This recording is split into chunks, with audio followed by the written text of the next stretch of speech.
Let's remember сколько how much negativity the негатива same тот Olaf же Scholz самый got in Олаф Шольц Germany when this нагрел в exchange took Германии, place, когда произошел because этот обмен. Krassikov was Потому что released. освободили Sentenced to life Красикова, imprisonment, a приговоренного killer к of the пожизненному Russian сроку special лишения services, свободы, who киллера came, российских killed. спецслужб, and now returned with fanfare, and in the opposite direction. Let's look at the guys who were sitting. They didn't want to say anything bad. It is obvious that they are for all the good against all the bad, but they said that, and we did not want to change. Well, okay, well, since I'm here, then I won't go back to prison, but in general, I wouldn't even want to leave my homeland Russia. I always mean birches and all that. And now, if we look at the leading politicians, at the one who replaced Olaf Scholz, at Chancellor Merz, we look at President Macron, and so on. Yes, of course, they understand that it is necessary to pull out Russian political prisoners. Yes, there are people who are aged and sick who need urgent help. And the same Alexei Goranov and people like him sit for nothing at all and literally die before our eyes, lose their health and so on. They need to be scratched out, pulled out. But politicians who make difficult decisions have a common background. They also have such a thing as an electoral effect.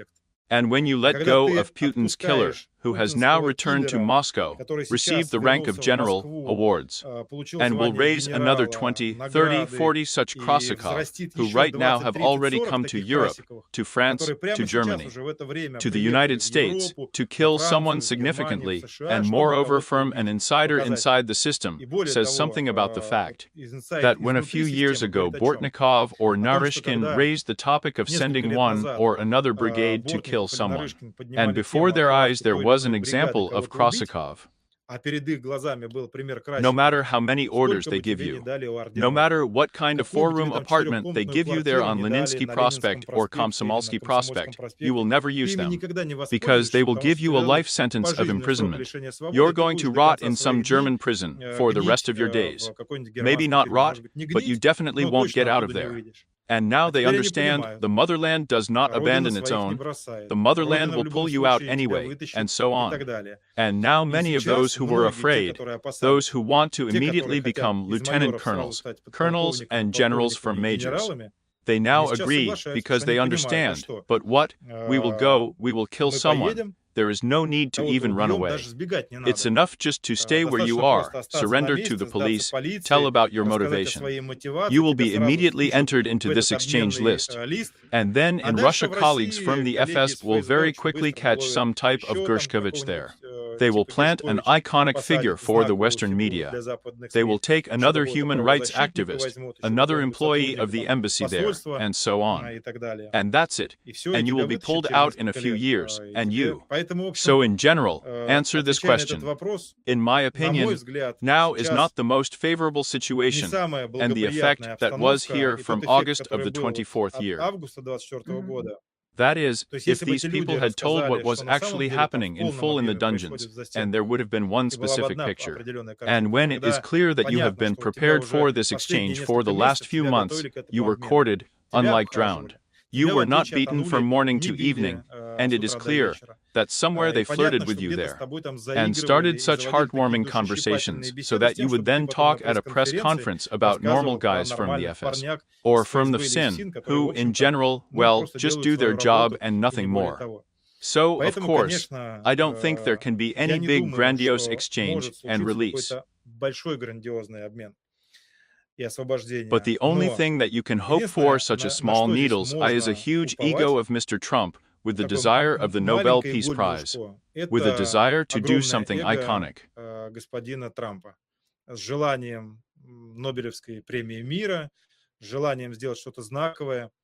And in this case, it is possible, if at some certain point, Putin and Trump agree on something.